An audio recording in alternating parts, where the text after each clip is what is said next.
वरचे सगळ्यांना बाळासाहेब थोरातच होतं, पण आता काय लोकांनी काय केलं काय कळत नाही ना. नेमकं मतदान कसं झालंय. तुम्हाला मतदानाबद्दल प्रश्न आहेत का? हाय मग एवढं होऊ शकत नाही असं असं इतक्यापर्यंत. का पण बाळासाहेबांवरती एवढा विश्वास काय आहे तुम्हाला? विश्वास असं आहे म्हणजे आता उमेदवार काय कुठून आणलाय कसं म्हणजे आता साधक पोरग उभं केलंय ते. तुम्हाला त्यांच्या आता नवीन जे आमदार आहेत त्यांच्याबद्दल तुम्हाला काय माहिती आहे का?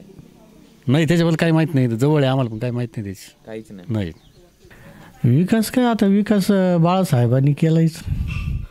इकडं चांगला सहकार्याच्या माध्यमातून चांगला विकास झाला आमच्या इकडं. बाळासाहेब थोरातांनी जवळजवळ 40 वर्षात सगळं आता शिक्षण क्षेत्रात सहकार क्षेत्रात भरपूर प्रगती केली. ते बॅडलक झाले यावेळेस त्यांचं, इलेक्शनमध्ये गेले ते पडले. तसं काही इतकं नव्हतं, विकास चांगला आमच्या इकडे, भरपूर विकास आहे, तसं काही नाही. बाळासाहेब थोरातांविषयी तुमचं काय मत आहे? चांगला माणूस आहे तो, एकदम असं क्रिएटिव्ह माणूस आहे. असं ते काही जवळजवळ 40-50 वर्ष त्यांची राजकारणात त्यांचे वडील, ते फार चांगलं त्यांचं कार्य आहे. तसं काही नाही, असं निगेटिव्ह काय नाही त्यांच्या बाबतीत. त्यांचे कार्यकर्ते असू शकतात ग्रामीण लेवलचे, पण ते फारच चांगले माणूस. मी काय स्वतः काँग्रेसचा माणूस नाही आहे. बरोबर, पण मग एक सामान्य माणूस म्हणून आपण त्यांच्याकडे कामात, मी काही काँग्रेस पक्षाचं हे नाही, काय नाही. एक सामान्य माणूस म्हणून आपण त्यांच्याकडे कामाकडे गेलो तर आपली कामं होतात. हो होतात नक्की होतात.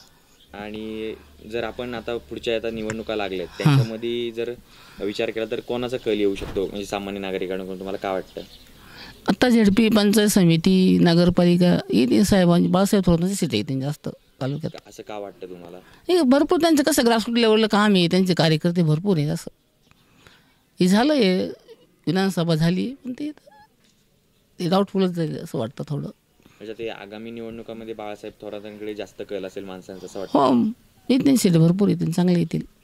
विरोधकांची येतील पण यांची बी चांगली येतील. असं तो विकास तसं पाहिलं तर जे माजी मंत्री होते बाळासाहेब थोरात यांनी जो विकास घडवून आणला, जो नियोजनबद्ध विकास केला, तो खरा अर्थानं वाखाणण्यासारखा आहे. म्हणजे त्याला जोड नाही आहे. म्हणजे कारण बऱ्याच वर्षी त्यांच्या हातामध्ये सत्ता होती आणि त्यांनी तो कायापालट केलेला आहे. म्हणजे केलेला आहे.